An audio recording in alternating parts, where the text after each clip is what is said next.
Assalamualaikum warahmatullahi wabarakatuh. Tuan-tuan dan puan-puan, bersama saya Ustaz Sai sebagai host Kopi Dulu Podcast, di mana podcast kita kali ini akan membicarakan tentang kerjaya. Kita membawakan segmen kerjaya. Podcast Kopi Dulu ini kita akan mengenengahkan isu-isu semasa, dan kita akan bincang serta diskusikan dengan speaker-speaker yang berkaitan dengan isu tersebut secara santai, untuk hiburan dan juga untuk pengetahuan tuan-tuan dan puan-puan. InsyaAllah untuk episod kali ini, bagi segmen kerjaya, kita ditaja oleh Sambal Teriak Mama D. Masih penaja yang sama, Alhamdulillah. Terima kasih kepada Sambal Teriak Mama D kita, di mana Sambal Teriak ini mempunyai dua jenis flavor. Kalau saya boleh share, flavor yang pertama adalah flavor pedas manja. Pedas manja ni flavor yang sesuai untuk beginner. Untuk mereka yang tak suka pedas sangat, sambal ikan bilis hanya menggunakan cili kering sahaja. Tapi kalau mereka yang suka pedas, ada nak rasa garu-garu kepala sikit, bolehlah try Volcano. Dia ada sedikit pedas menggunakan cili hidup dan juga belacan. Kedua-dua packaging ini merupakan packaging yang mesra travel. Tuan-tuan dan puan-puan boleh seal balik selepas dah guna dan boleh simpan dalam bekas kedap udara, bertahan selama 3 bulan, insya-Allah tak ada masalah. Tak ada pun orang guna sampai 3 bulan tuan-tuan puan. Ini kalau ratah ni, sambil-sambil tengok movie ni 2 kali insya-Allah habis. Kalau makan dengan nasi putih, bubur-bubur panas kan, Maggi ke mi goreng ke, memang sangat-sangat sesuai. Dan beratnya hanya 150 gram sahaja. Harga yang diberikan oleh Sambal Teriak adalah hanya RM17 sahaja.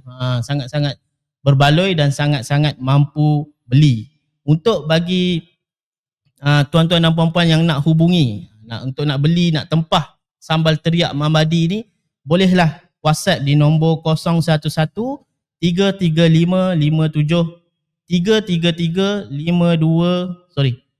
WhatsApp lah di nombor 011-333-57223, ataupun boleh lihat di Shopee. Tuan-tuan dan puan-puan type sahaja Sambal Teriak AA, Sambal Teriak AA, insya-Allah akan jumpa. Dan bilangan yang telah terjual kini hampir 10,300 lebih. So sangat-sangat proven, dia punya result, testimoni pun sangat-sangat baik dan sangat-sangat berbaloi untuk tuan-tuan dan puan-puan rasa, kerana rasa sekali pasti nak lagi. Baik, jadi insya-Allah untuk episod kali ini, bagi segmen kerjaya bersama dengan saya Ustaz Sai, kita datangkan speaker yang sama, speaker yang masih sama, iaitu Tuan Nik Akmal, untuk membicarakan tentang episod yang keempat bagi segmen kerjaya ini adalah job hopping. Ramai ni anak-anak muda ke, orang-orang yang mungkin generasi Y ke, akan melalui dilema ini, iaitu job hopping ni. Saya ni tak setia ke dengan syarikat? Saya lompat-lompat syarikat ni, rekod baik ke, rekod buruk sebenarnya? Macam mana saya nak cakap dengan next interview, kenapa saya berhenti? Jadi itu semua kita akan kupaskan bersama dengan speaker kita. Rehat sebentar, jumpa selepas ini.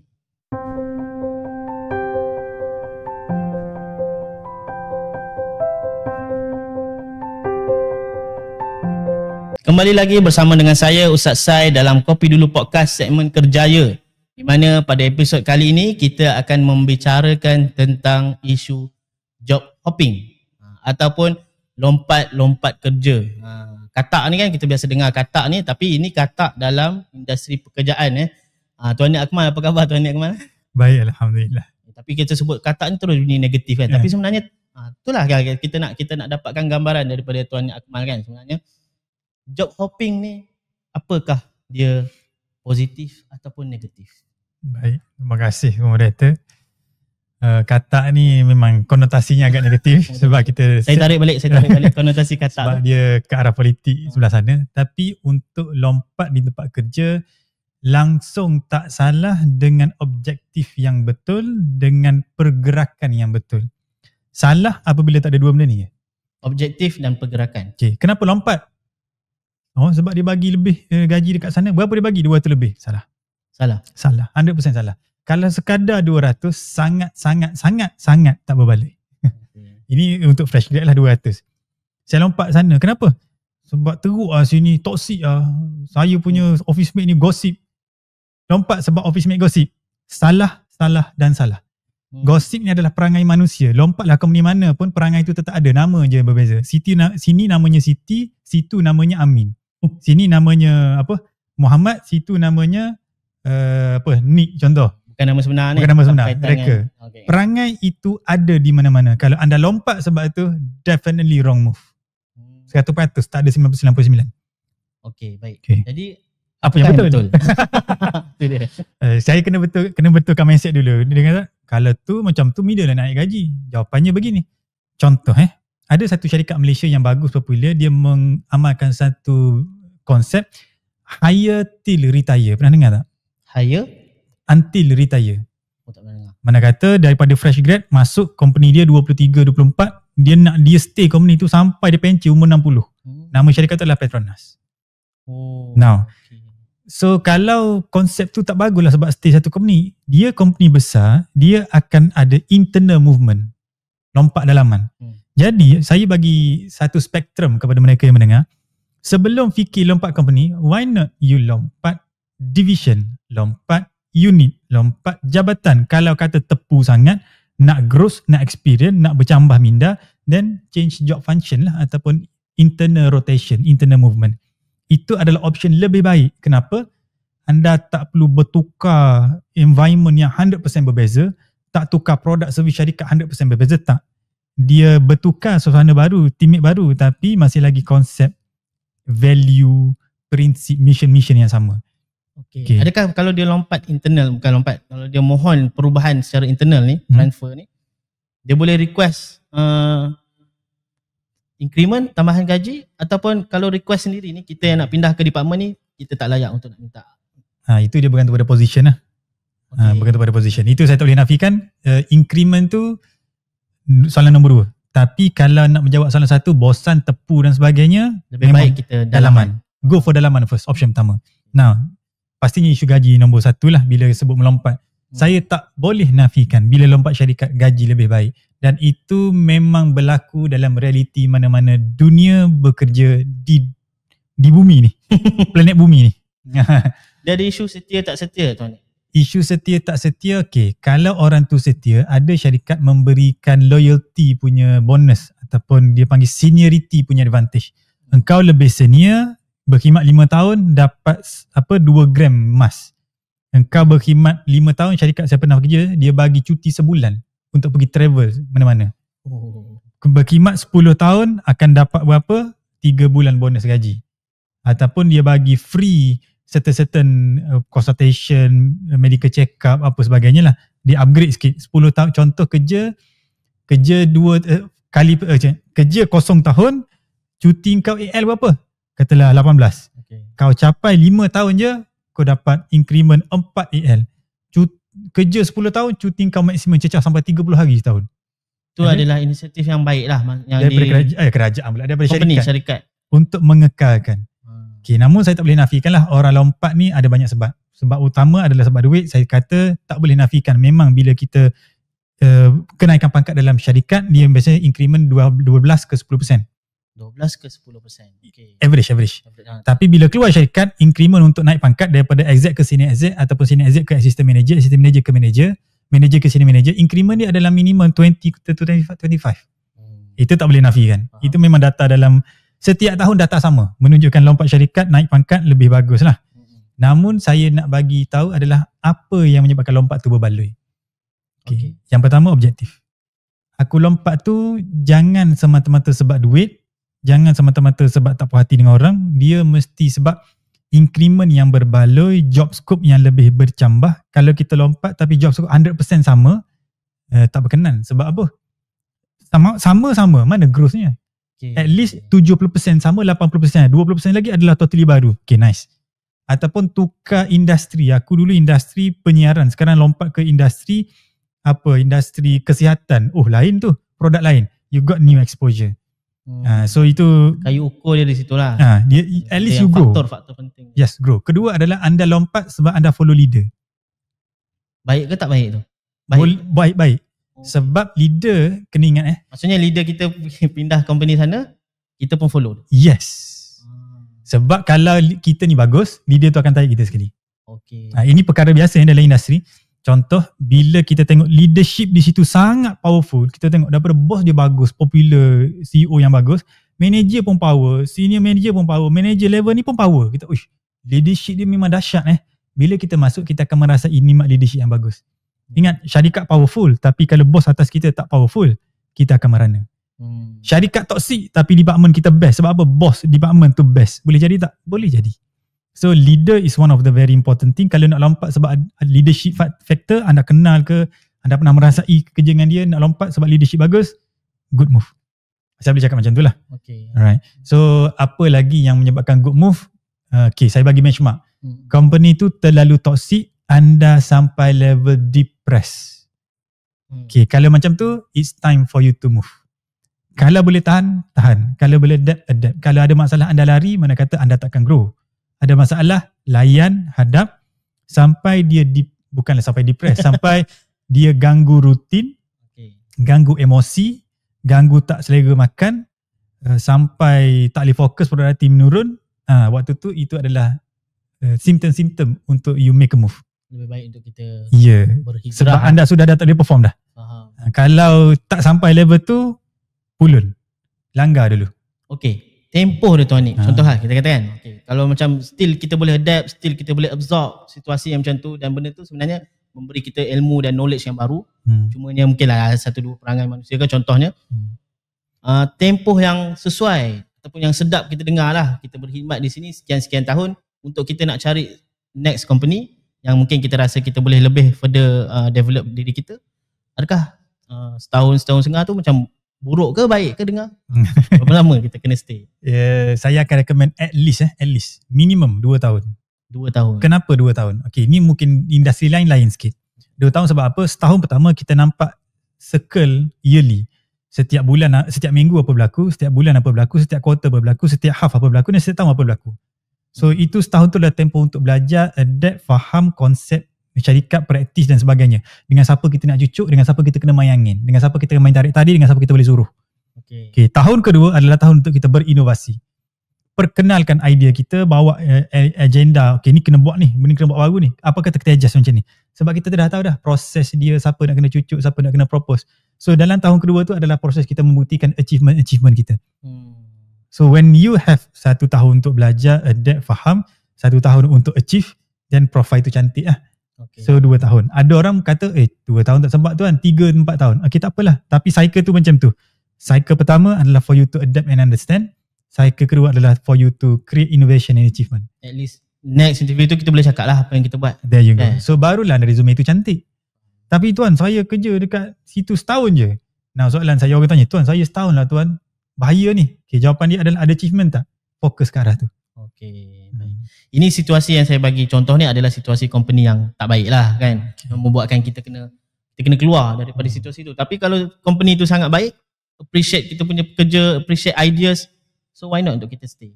Setuju. Cuma saya kena ingat lah, dia appreciate idea, baik, tak toxic, very friendly, welcoming environment. Kalau kita stay dekat situ, kadang-kadang ada halangan dia. Ini dilema.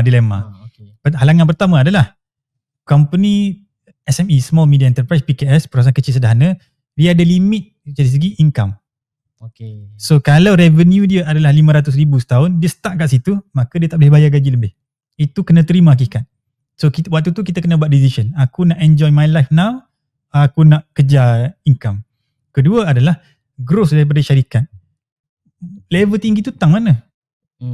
Paling tinggi pun dia akan pergi report direct kepada founder, CEO. Okay. Dan kena ingat, untuk level SME, kita dah manager dah. Tapi bila masuk GLC, masuk large company, rupanya level aku ni baru senior exec. Assistant manager pun belum. Assistant manager pun belum. Jangan terkejut. Benda tu biasa. Sebab untuk jadi manager ataupun jadi head of department dekat syarikat kecil senang je. 2-3 tahun jadi lah. Tapi di syarikat besar, jadi dekat Petronas, 8 tahun 10 tahun baru jadi manager. Nak jadi head department umur 40-45 baru jadi head department. So journey tu panjang sebab dia company besar. Nature business berbeza. So different tu quite obvious. Yang ni ramai orang ingat silap lah. Company kecil aku dah manager dah. Bila lompat company besar, aku nak jadi manager juga. Kalau rezeki alhamdulillah. But you need to understand standard dia berbeza. Yalah. Baik. Size company tu lah kan. Size company tu. Baik. Panjang ni. Saya ada lagi soalan saya nak tanya Tuan Nick ni, tapi kita kena berehat sebentar. Jumpa selepas ini.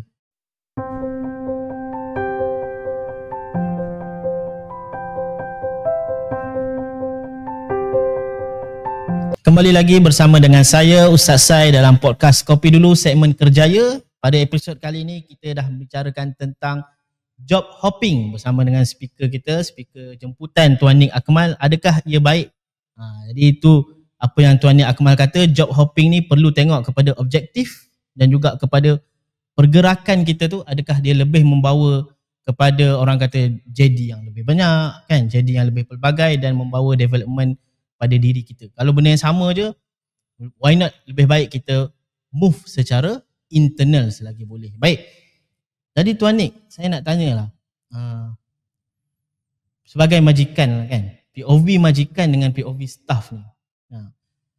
Adakah POV majikan ni dia memang akan pandang negatif kepada staff yang minta tukar kerja? Minta berhentilah, kita kata minta berhenti, ataupun biasanya contohnya dia nilai staff tu ada apa orang kata valuable asset ke, liability ke, dia akan counter ke. So macam mana dari segi POV majikan? Point of view majikan mari kita ambil konsep lah. Konsep bekerja ni adalah exchange of value. Okay. Majikan bagi upah bersifat namanya gaji, pekerja bagi khidmat ataupun tenaga, idea, fikiran untuk menjayakan projek, which is JD dia lah. Okay. Kalau point of view majikan, dia ada banyak formula untuk mengukur worthness or value pekerja ni. Antara mazhab yang saya ambil adalah, sebab saya terlibat dengan sales marketing, kita ambil darat 6 gaji. Means kalau gaji saya RM5,000 bulan tu, maka bulan tu juga syarikat dapat value darat 6. So syarikat kena optimize kekuatan dia supaya dapat 6 kali nilai gaji. Hasil. Bahasa mudah sale lah. Gaji saya RM5,000, lepas tu company, saya kena bawa sale daripada company minimum setiap bulan 30k. Kali 6. So kalau gaji standard contoh 3,000, darat 6. So bawa sale 18 ke 20,000. So itu very rough lah. Memang very sangat. Bukanlah itu indikator, itu cara paling mudah nak faham. Namun point of view majikan, kalau dia lompat, pertama, banyak-banyak staff, ada 10, tak semua yang memang kita nak pegang. Jujurlah pada majikan. Daripada 10 tu, bahasa mudah, siapa staff yang bagus ataupun yang kita nak pegang? Jawapannya adalah, kalau engkau kena start balik daripada kosong, siapa staff yang kau akan hire dulu? Itulah staff yang mahal. Dan staff itulah yang akan dipegang. So, staff lain nak keluar, pergi masuk, kita akan ada exit interview, kan tanya kenapa nak berhenti, nak tahu sebab. Sebab apa exit interview tu waktu orang luah perasaan biasanya. Waktu apa? Luah perasaan. Sebab aku dah resign dah. So aku nak cakap apa pun tak ada kesan dah kat aku. So aku tibai lah.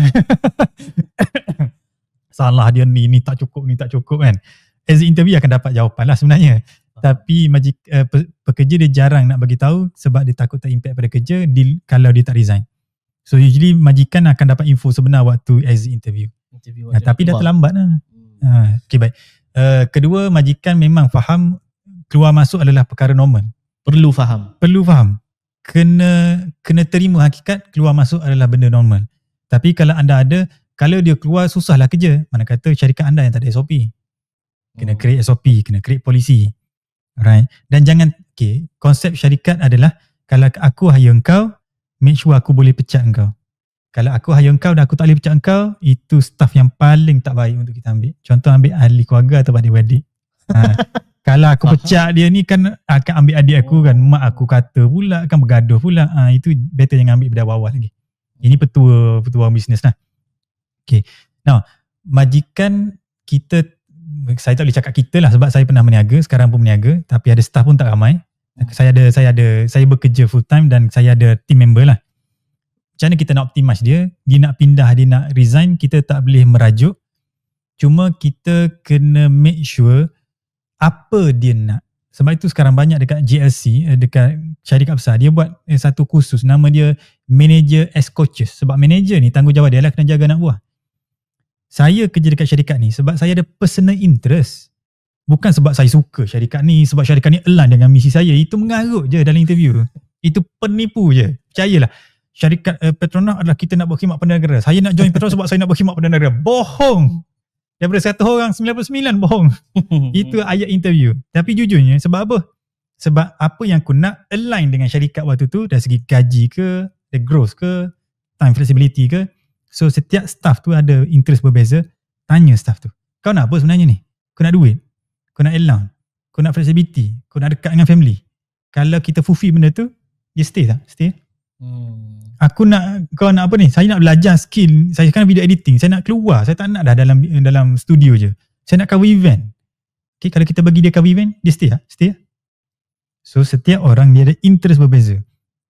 Majikan syarikat ataupun founder ni, SME, dia tak boleh anggap aku bekerja sebab ni syarikat aku. So sentimen dia dengan syarikat lain. Betul. Dengan pekerja dia bekerja. Dia bukan syarikat dia. So sentimen dia lain. Okey, baik. Jadi kalau maksudnya selagi boleh, kalau dia rasa pekerja tu adalah pekerja yang bernilai, maka try lah meet dia demand lah. Contohnya kan, dia nak tukar bidang ke, dia nak upskill dia punya bidang ke apa. Betul. Okey, itu adalah POV majikan tu ni. Kalau POV pekerja, kan POV pekerja ni dia rasa macam company tak hargai, contohnya kontrak ni contoh lepas tu tak permanent ataupun increment sikit ke, dia rasa macam tu. Tapi sebenarnya apa pertimbangan lah yang perlu dibuat? Adakah job hopping ni contoh naik 200 ke naik 300 ringgit ke contohnya kan, tapi JD yang sama, bahkan jarak dari dia ke office lagi lebih jauh, contohnya dia perlu sewa rumah ke apa kan, benda tu masuk dalam POV pekerja. Saya setuju. Kalau sebagai orang yang jaga HR ataupun majikan, saya rasa anda akan jumpa macam-macam alasan yang berhenti yang anda rasa tak masuk akal. Yang contoh yang paling tak masuk akal saya balik kampung berkhidmat untuk family. Bagusnya kan. Lepas tu balik berkhidmat macam mana? Tak ada, kena balik dekat dengan family lah. Tak kena dekat family sakit ke? Tak, memang kena balik sebab family. Lepas tu kerja apa? Tak ada kerja lagi. Macam, aku nak survive macam mana ni? Ataupun nanti fikir, tak masuk akal lah. Lepas tu, satu lagi adalah terasa hati. Itu perkara biasa. Minta maaf, tapi orang perempuan biasa hadap lah. Kenapa? Terasa hati bergaduh dengan ni. Nak resign. Aduh. Kedua adalah, bukan kedua lah, banyak lah. Apa? Sebab buat salah. Buat salah, saya kena marah. Lepas tu nak resign. Itu perkara biasa. Drama tu setiap tahun berlaku. Lepas tu nak resign. Sebab apa? Nak bos counter offer. Itu pun biasa berlaku. Nak play, orang kata nak try lah. Nak try. Tapi rupanya tak ada plan B. Bos tak counter. Bos terima. Pun ada. So benda tu macam-macam lah. Okay, baik. Jadi menarik sebenarnya kita nak cerita pasal job hopping ni. Lagi satu tuan ni. Ada ni dari POV staff lah kan. Saya staff, tapi saya tak bermaksud siapa-siapa pun. Maksudnya orang kata kamu ni everyone is expendables. Everyone is expendables. Dan bukan selagi mana orang meletak kayu ukur, selagi mana majikan ni tak bagi aku share of company, maksudnya the company is not my business lah, it's not my company lah. So aku tak perlu all out. Dan tu kayu ukur dia letak company menghargai tu. Boleh ke macam tu? Tak cukup dengan contoh increment, bonus, dengan company trip apa semua tu kan? Saya akan cakap bahaya. Sangat bahaya. Kalau dia letak kayu ukur sebegitu. Tak payah bercakap tentang profesional, mari kita bercakap sebagai seorang Muslim lah. Okay. Gaji yang halal adalah bila kita penuhi JD, betul tak? Betul. Bukan kita penuhi 80%, bukan penuhi separuh, kita kena free 100% of JD baru gaji tu halal. Setuju tak? Setuju. Dia bukan macam zaman belajar. Zaman belajar aku suruh 100, aku ni perform. Kalau lulus 40 markah dia, dapat 100 per 100, saya perform. Dewa, salam jangan cium tangan, salam cium kaki. Sebab apa? Perform gila. Tapi bekerja 100% jadi fulfill, KPI capai 3.0 adalah halal gaji. Betul, kena faham. So anda cakap saya tak nak bagi all out. Okay, up to you. But do you fulfill the job requirement 100%? Yes, halal lah gaji. Now, dalam Islam, dia tak ajar berlaku adil. Dia tak ajar macam tu. Dia ajar jangan zalim, kena adil, dan kalau anda nak syurga paling tinggi, kena ihsan. Next level. Ihsan ni adalah apa? Give more, extra mile kan? Betul. Aku buat ni, syarikat dapat lebih, aku tak dapat apa-apa. Engkau cakap aku tak dapat apa-apa ni macam tak ada Tuhan lah.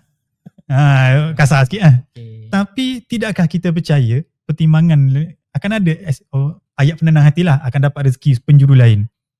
Itu bahasa dia. Don't work for the company, work for yourself. Bahasa mudah dia. Kalau aku buat kerja ni, aku dapat skill tak? Dapat buat.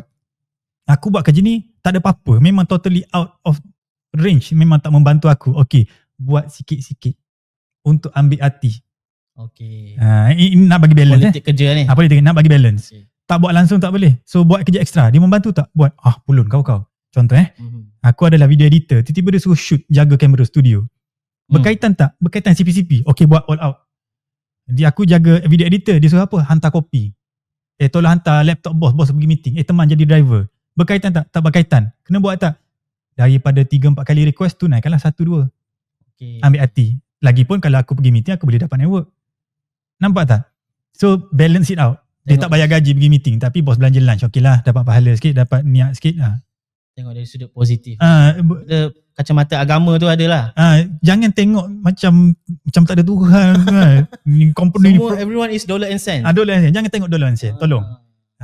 Jangan tengok dollar and cent. Jangan tengok sempit. Tengok panjang. Okay, contohnya saya ambil. Saya ada mindset. Iaitu aku bekerja betul. Sekarang aku bekerja. But one fine day, I'm not gonna work. I'm gonna stand alone. Sebab aku nak kena ada legacy. Sebab kita ada misi lagi besar. Okay, baik. Kita akan bekerja sendiri. Kita buat syarikat kita sendiri. Kita ada staff kita sendiri. Now, why not kita learn daripada syarikat sekarang cara dia handle. Package dia, macam ni cara dia handle, macam ni cara dia urus, macam ni cara dia manage konflik, macam ni staff berhenti, macam tu. Isn't that something that you need to learn? Betul. Takkan benda tu orang tak minta pun kita offer? Now, kalau ambil sudut tu, takkan anda jadi seorang pekerja cemerlang? Semua benda tahu, semua benda cover, semua benda assist.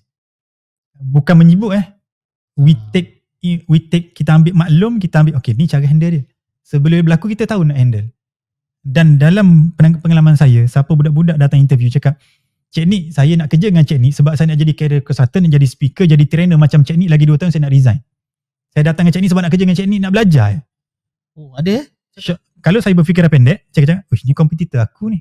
Okay. Dia curi modul aku ni. Okay, itu dari sudut yang pendek. Okay, yang panjang. Tapi bila saya ambil orang yang cakap macam tu, dia lah staff paling perform dalam sejarah rekod saya. Sebab apa? Dia memang mindset aku datang nak belajar, nak seduh ilmu dia, aku akan buat apa saja. Sebab lagi 2 tahun je aku ada masa. Itulah staff paling perform, paling berfikir jauh, paling matang, tak payah cakap, buat sendiri, common sense paling tinggi. Saya kata, ni penting, ni kena jaga claim. Penting. Jaga claim macam mana? Absorb ilmu macam tu je. Power gila budak ni. Belajar tak tinggi, biasa. Saya jumpa semua. Tapi beza. Orang cakap dia curi modul. Tak, biarlah dia curi modul. Biar, tak kisah. Tapi dia akan jadi yang sangat perform. Dan bila dia perform, dia keluar, dia akan jadi complementer kita. Sebab apa? Dia perform kau-kau. Dia kata, bagus cik ni. Saya dulu belajar dengan cik ni, tu sifu saya. Klien dengar, sifu dia, mesti lagi power kan? Klien datang kepada kita. Faham.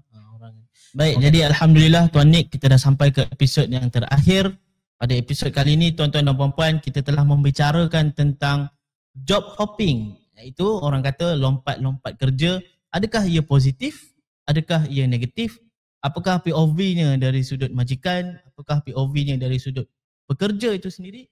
Dan apakah faktor-faktor yang perlu dipertimbangkan untuk seseorang itu sama ada bertukar kerja ataupun bertukar secara dalaman? Itu semua telah dibincangkan secara detail oleh Tuan Nik Akmal sendiri.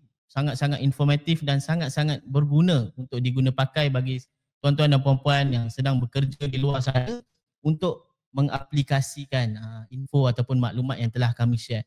Jadi itu sahaja di hujung episod ini. Jika tuan-tuan dan puan-puan rasa ada cadangan ataupun ada suggestion topik-topik yang lebih menarik untuk dibincangkan ataupun speaker-speaker yang nak dijemput, komen di bawah untuk kami pertimbangkan. InsyaAllah jika orang kata semuanya smooth, kami dapat jemput, Alhamdulillah. InsyaAllah kita akan teruskan pada segmen-segmen yang seterusnya.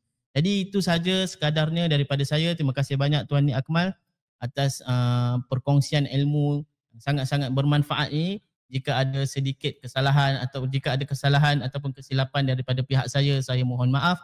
Itu sahaja. Kita berjumpa lagi pada episod yang seterusnya. Assalamualaikum warahmatullahi wabarakatuh.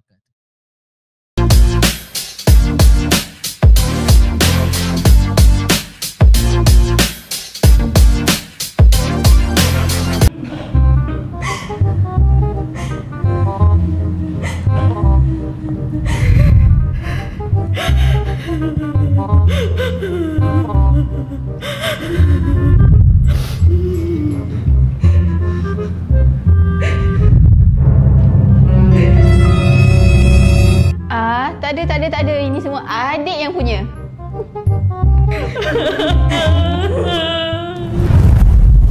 Sama teriak, sekali rasa pasti teriak nak lagi.